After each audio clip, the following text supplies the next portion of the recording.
ریاست مدینہ کی مذمت کرنے والے، اس پہ رقیق انداز میں حملہ کرنے والے اور انسانی معاشروں کے لیے اس کی افادیت کا انکار کرنے والے لوگ ہر اعتبار سے قابل مذمت ہیں، اور ایسے شخص، ایسے لوگ جو ہیں ہمارے معاشرے کے لیے ایک ناسور کی حیثیت رکھتے ہیں۔ یہ جو بکواس ہے نا کہ جی کہ یہ ہے اللہ کی تعالیٰ کی رحمت ہے، خدا کا ہے، اللہ کا ولولہ ہے، ریاست مدینہ بنا دیں گے، یہ سب بکواس بند کریں۔ اور میں آخری بات یہ کہنا چاہتا ہوں جو آپ لوگوں کو شاید اچھی لگے یا بری لگے، دنیا میں کبھی کوئی چیز ریاست مدینہ نام کی نہیں تھی، یہ یاد رکھیے گا میری بات۔ نہ وہاں اسکول تھا، نہ وہاں کالج تھا، نہ وہاں اسپتال تھا، نہ وہاں سڑک تھی، نہ وہاں ٹیلی فون تھا، نہ وہاں بجلی تھی، نہ وہاں بینک تھا۔ ریاست مدینہ کا مطلب کیا ہے؟ آپ کس کی بات کر رہے ہیں؟ ایک ٹرائبل سوسائٹی 1400 سال پہلے ایک بادشاہ بنایا، آپ اس کو ریکریٹ کرنا چاہتے ہیں؟ آپ کو سینس سے کہ آپ کیا باتیں کریں؟ محمد و نصلی علی رسول الکریم، بسم اللہ الرحمن الرحیم۔ پاکستان میں ایک عرصے سے ہم اس بات کا مشاہدہ کر سکتے ہیں کہ بعض عناصر سر عام شاعر اسلام کے خلاف ہردہ سرائی کے اندر مصروف رہتے ہیں۔ جب بھی ان کا تعاقب کیا جاتا ہے، ان میں سے بعض لوگ پسپائی کو اختیار کر لیتے ہیں، لیکن بعض لوگ ہر قسم کی حدود کو تجاوز کرتے ہوئے انتہائی ڈٹائی کے ساتھ اپنے باطل نظریات کا دفاع کرتے ہوئے نظر آتے ہیں۔ حالیہ دنوں میں شبر زیدی کی مثال ہمارے سامنے ہے۔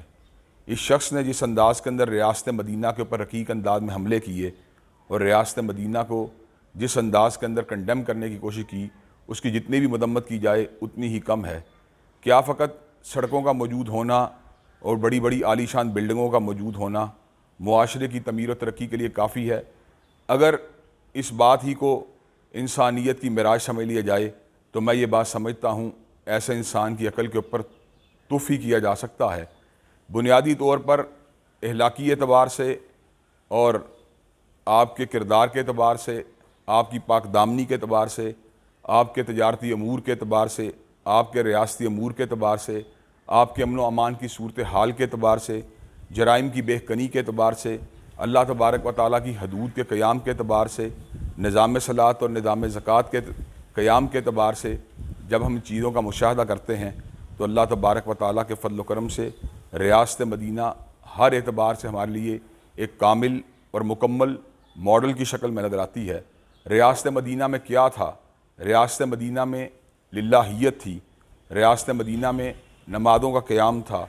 ریاست مدینہ میں ایک منظم بیت المال کا قیام تھا، ریاست مدینہ میں پاک دامنی تھی، ریاست مدینہ میں عفت تھی، عصمت تھی، جھکی ہوئی نگاہیں تھیں، ریاست مدینہ میں ہر کسی کی جان، مال، عزت اور آبرو کا تحفظ موجود تھا، ریاست مدینہ میں بڑوں کی عزت اور چھوٹوں سے شفقت کا کلچر تھا،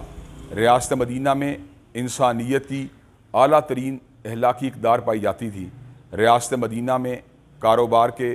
تمام جائز ذرائع اور امکانات موجود تھے، ریاست مدینہ دفاعی اعتبار سے بھی تمام آنے والی ریاستوں کے لیے ایک رول ماڈل کی حیثیت رکھتی تھی۔ ریاست مدینہ نے انسانیت کو انسان بنایا، انسان کو انسانیت کا صحیح معنوں میں پیغام سنایا، حتیٰ کہ اپنے تو اپنے رہے، بیگانوں کو بھی یہ بات کہنا پڑی۔ پنڈت ہری چند اختر نے بجا طور پہ کہا تھا، کس نے ذروں کو اٹھایا اور صحرا کر دیا، کس نے قطروں کو ملایا اور دریا کر دیا، آدمیت کا غرض ساما مہیا کر دیا اور ایک ارب نے آدمی کا بول بالا کر دیا۔ مائیکل ہارٹ نے بھی حضرت رسول اللہ صلی اللہ علیہ وسلم کو دنیا روحانیت کے ساتھ ساتھ دنیا مادیت کا بھی امام قرار دیا، اور کہنے والے نے کیا خوبصورت انداز میں خوبصورت ترین بات کہی، He was the only man in the human history who was supremely successful in both secular and religious phases of life۔ تو ہم یہ بات سمجھتے ہیں ریاست مدینہ ہر اعتبار سے آنے والی نسلوں کے لیے ایک نمونے کے طرح رکھتی ہے، اور ریاست مدینہ کی مذمت کرنے والے، اس پہ رقیق انداز میں حملہ کرنے والے اور انسانی معاشروں کے لیے اس کی افادیت کا انکار کرنے والے لوگ ہر اعتبار سے قابل مذمت ہیں، اور ایسے شخص، ایسے لوگ جو ہیں ہمارے معاشرے کے لیے ایک ناسور کی حیثیت رکھتے ہیں۔ ہمارے معاشرے میں جو لوگ دین سے محبت کرنے والے ہیں، شاعر اسلامی سے پیار کرنے والے ہیں، انہیں اس حوالے سے محتاط رہنا چاہیے اور اس قسم کے عناصر کی بے کنی کے لیے بھرپور انداز میں اپنا کردار ادا کرنا چاہیے۔ قانون کے دائرے میں رہتے ہوئے ایسے لوگوں کا بھرپور انداز میں احتساب ہونا چاہیے اور ایسے لوگوں کی غلط کارروائیوں کے حوالے سے بھرپور انداز میں آواز اٹھانی چاہیے۔ اللہ تبارک و تعالی ہمارے وطن پاکستان کو اس قسم کے مذموم عناصر کی ناپاک سازشوں سے محفوظ و مامون فرمائے، آمین۔